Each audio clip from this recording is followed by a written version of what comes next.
Hello everyone! Ako po ang iyong lingkod na si Jency Reyes. Munting paalala. Para maging updated kayo sa susunod ko pang video, huwag kalimutan na mag-like, comment, subscribe,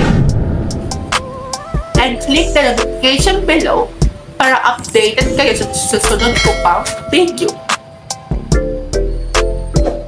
Goodbye!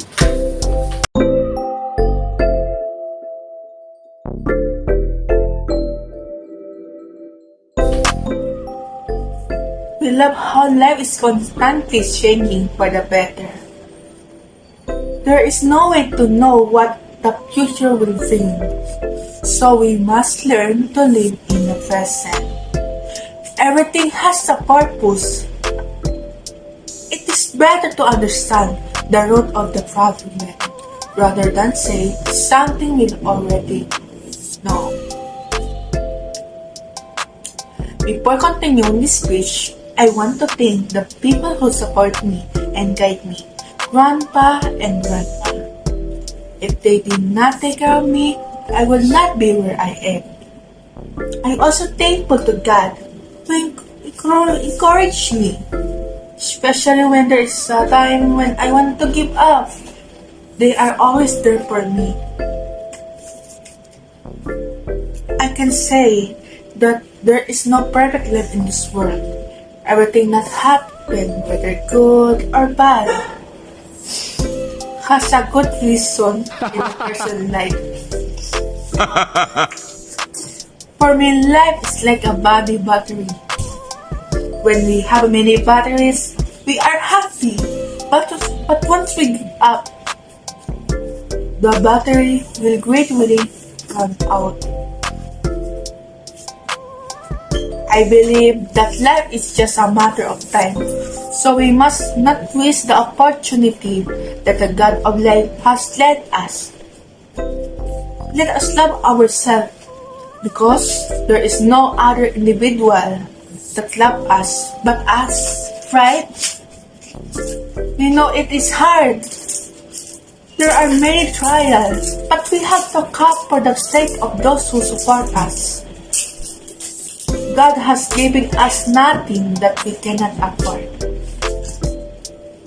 Many of us have a hard time getting what we want, like being an honor student that most of us are hoping for, like me, because we want our parents to be proud. There is also a chance that we fall but struggle to rise from the fall. Some people say grades are just a number. It is not the basis of what is to come in life. And come in life. I believe the saying that true success is the effort and constantly rising to every mistake. We must accept the mistake of life, because every time we make a mistake, we learn. No one is perfect. We all make mistakes. We endure a harrowing journey. Those in leadership roles are portrayed and secure in popular culture. However, the king or queen will be upper nervous. It is not easy to pass judgments on someone until they have been through their phases.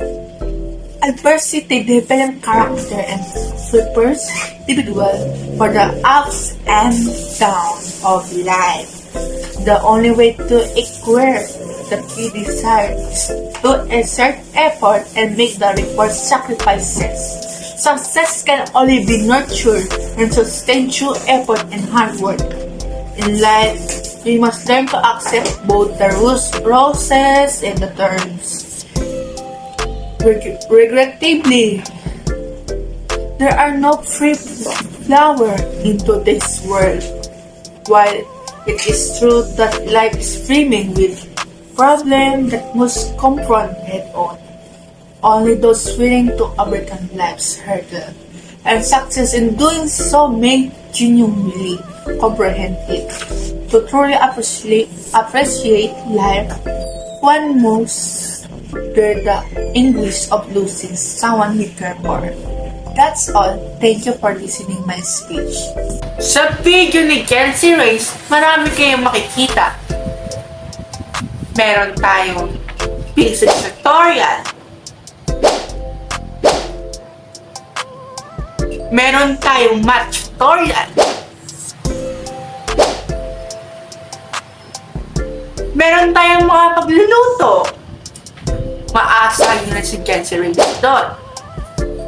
Makakapagbigay din kami ng entertainment sa mga manonood. ASMR at marami pang iba.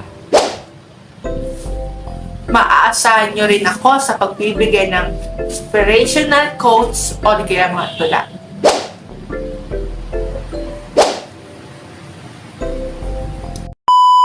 Bakit maraming gusto tanggalin ang K-12? Lalo na mga magulang. Meron din estudyante gusto rin niya tanggalin ang K-12. Ano nga ba ang dahilan? Nararapat ba tanggalin ang K-12? Tara, panoorin niyo ang video nito para magkaroon kayo ng idea kung ano maaaring epekto nito sa mga bata at mga magulang. Wait a minute! Who are you?